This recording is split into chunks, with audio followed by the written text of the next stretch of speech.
હાલો ખેડૂત મિત્રો, રાજકોટના મસાલા માર્કેટમાં તમારું સ્વાગત છે. આજે રામનવમી છે, બધાને રામનવમી તરફની હાર્દિક શુભકામના. આજે માર્કેટમાં ભયાનક મંદી પડી ગઈ છે. આજે તારીખ 26 માર્ચ 2026. આપણે મસાલા માર્કેટમાં બજાર ભાવ જોઈએ. શું નામ ભાઈ? અશ્વિનભાઈ. ખેડૂતનું નામ છે, કયું ગામ? મિયા ખીજડીયા. મિયા ખીજડીયા. કયો તાલુકો આવે? આપણે બાબરા તાલુકો. બાબરા સાઈડથી આવે છે. આ ધાણા શું ભાવ વેચો? આ ધાણા અત્યારે 10 રૂપિયામાં, 10 થી 15 રૂપિયા. આજે ધાણામાં ભયાનક મંદી પડી છે. રામનવમીના હિસાબે 10 રૂપિયા કિલો જાય છે.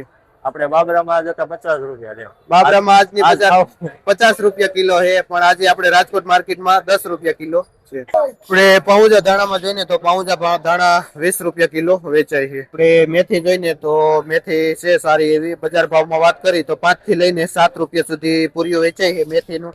અને આપણે જયપાલભાઈ મેથીનું વેચે છે. લીલી ડુંગળીમાં બજાર ભાવ 15 રૂપિયા કિલો.